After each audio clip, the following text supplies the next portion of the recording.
दोस्तों, आप लोग सुन रहे हैं ओट्स की कहानियाँ। आज मैं उस किस्से को शेयर करना चाहता हूँ जिसकी वजह से मैं और मेरे तीनों दोस्तों की रातों की नींदें हराम हो गई। हर वक्त हमारे हॉस्टल के रूम में अजीबोगरीब घटनाएं होती रहती है। दिल करता है कि हॉस्टल ही छोड़ दें, पर यहाँ आसपास का इलाका इतना समृद्ध और विकसित नहीं है। कॉलेज के आसपास दूसरी कोई इतनी अच्छी हॉस्टल की सुविधा है ही नहीं, इसलिए पढ़ाई पूरी करने तक हम यहीं इसी हॉस्टल में रहने के लिए मजबूर हैं। वास्तव में कहूँ तो इन सब का जिम्मेदार हम खुद चारों दोस्त ही हैं। आज भी मुझे याद है वो दिन जब विवेक ने रविवार को दोपहर में मैगी बनाई थी और उसने कहा था कि आज कुछ तूफानी करते हैं। राजेंद्र और जितेंद्र पूछने लगे कि क्या करे कहो, तो विवेक बोला कि उसने इंटरनेट से एक ऐसी वेबसाइट का पता किया है जिसमें खुदकुशी करके मरे हुए और अकाल मृत्यु से मरे गए लोगों की आत्मा को बुलाने का तरीका बताया गया है। मैंने, जितेंद्र ने और राजेंद्र ने उससे पूछा कि आत्माओं को बुलाकर करेंगे क्या। विवेक ने कहा, हम वीडियो रिकॉर्ड करेंगे और वास्तव में आत्मा को रिकॉर्ड करके यूट्यूब पर अपलोड करके रातों रात स्टार बन जाएंगे और वीडियो मोनेटाइज कर लेंगे, तो उससे अच्छी खासी कमाई भी हो जाएगी, पूरे साल का पढ़ाई का खर्चा भी निकल जाएगा। विवेक की बातें सुनकर हम तीनों भी तैयार हो गए। हम चारों ने फ़ौरन उस वेबसाइट से डिटेल्स ले ली, हैंडीकैम कैमरा निकाला और आत्माओं को बुलाने का सारा तामझाम सजा लिया। अब हम लोग यह चर्चा करने लगे कि किसकी आत्मा को पहले बुलाया जाए। हम चारों दोस्त बॉलीवुड और टीवी के जबरा फैन हैं, तो हमने अमरीश पुरी और श्रीदेवी की आत्माओं को बुलाने का फैसला किया। हम लोगों ने ये सोचा कि उनकी मौत का रहस्य दुनिया के सामने उजागर होने पर हमारा वीडियो इंटरनेट पर वायरल हो जाए, लेकिन किसे पता था कि आगे चलकर ये हमारी ज़िंदगी की सबसे बड़ी गलती साबित होने वाली थी। रात के ठीक 2 बजे पूरी सामग्री सजाकर मैं, विवेक, जितेंद्र और राजेंद्र तैयार हो गए। हम चारों ने एक छोटी सी मेज को जमीन पर रखा और उसके चारों तरफ घेर कर बैठ गए। मेज पर नींबू, नारियल और काले रंग के रंगे हुए चावल की मदद से कुछ विचित्र सा कलाकृतियाँ बनाकर अलंकृत करके मेज के ऊपर सजावट किया। फिर उसके चारों कोनों पर रंगीन मोमबत्ती जलाई और मेज के ठीक बीचों बीच में एक बड़ा सा सफ़ेद कैंडल के साथ 1 रुपये के सिक्के को श्रीदेवी और अमरीश पुरी की पासपोर्ट साइज की फ़ोटो के साथ रखा। ऐसा करने के बाद हमने पहले श्रीदेवी की आत्मा को बुलाने के लिए मंत्रोच्चारण शुरू किए। अचानक जलती हुई कैंडल बुझ गई। कैंडल के बुझ जाने से हम सभी के बदन में सुरसुरी सी दौड़ गई। जितेंद्र फटाफट कैंडल को दोबारा जलाता है। फिर हम लोग एक साथ ध्यान केंद्रित करके श्रीदेवी की आत्मा को आवाहन करते हैं कि तभी अचानक किसी लड़की के जोर जोर से रोने और कराहने की आवाज़ें आने लगी। हमारी धड़कनें तेज होने लगी, माहौल में गर्माहट आ गई, वहाँ घोर अंधेरा छा गया। अचानक बिजली भी कट गई और पायल खनकने की आवाज़ आने लगी।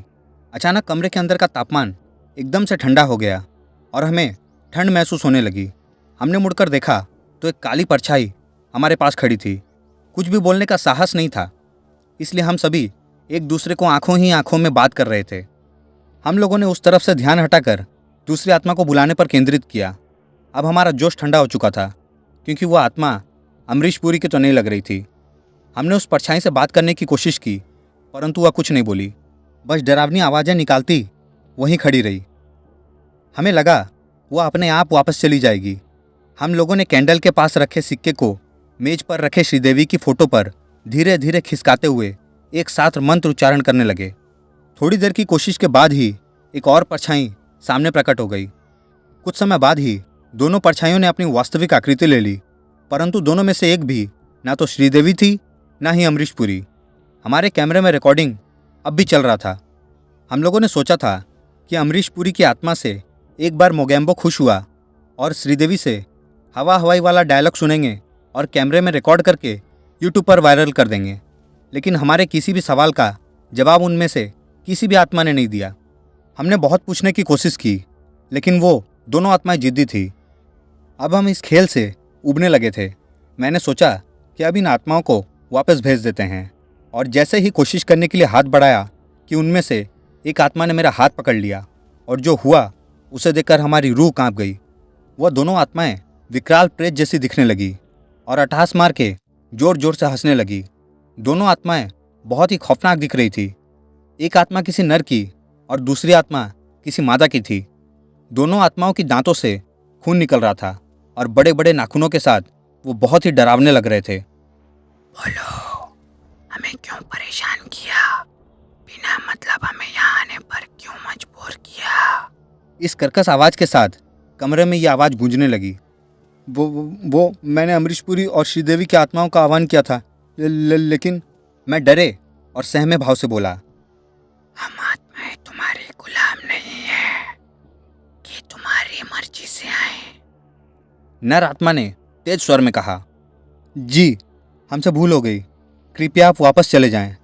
इस बार राजेंद्र ने हिम्मत बटोर कर कहा, हम आते जरूर दूसरों की मर्जी से है, लेकिन हम जाते अपनी मर्जी से है।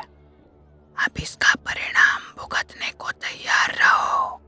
इस बार यह आवाज़ उस मादा आत्मा की थी और यह कहते ही वे दोनों आत्माएं एक साथ भयंकर तरह से हंसने लगे। उन दोनों की यह हंसी सुनकर हमारे पसीने छूट गए।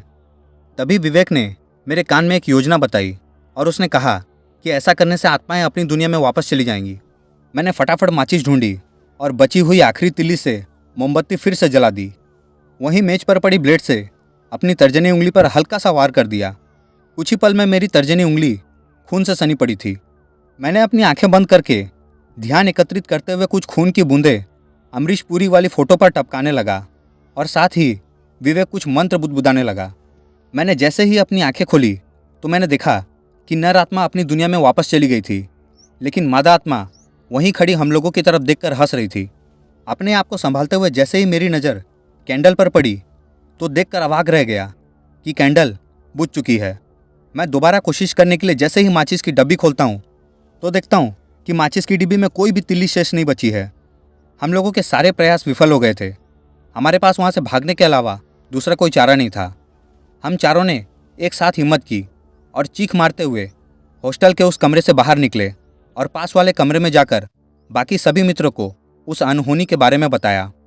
अगले दिन ही हॉस्टल के वार्डन ने हमें उसी कमरे के बिल्कुल बगल वाले कमरे में शिफ्ट कर दिया। अगले दिन हम सभी आश्चर्यचकित थे जब सुबह सुबह हॉस्टल का वार्डन उस कमरे से वो हैंडीकैप कैमरा भी लेकर आता है, लेकिन उस कैमरे में कुछ भी रिकॉर्ड नहीं हुआ था। लेकिन खून और मांस से सनी हुई वह प्रेत आत्मा आज भी हमारे हॉस्टल रूम में लगभग रात के 2 बजे से 4 बजे तक घूमती रहती है।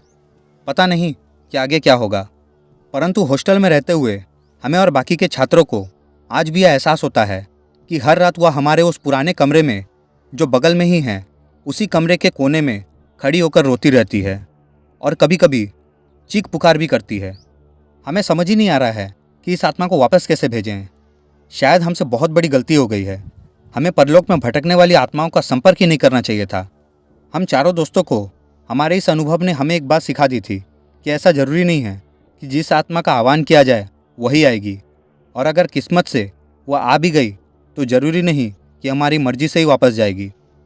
दोस्तों, अगर यह कहानी आप लोगों को पसंद आई तो चैनल को लाइक, शेयर, सब्सक्राइब ज़रूर करें और बेल आइकन को दबाने के साथ साथ ऑल पर भी क्लिक कर लें ताकि और भी डरावनी और मज़ेदार कहानियाँ आप लोगों तक पहुँचती रहे।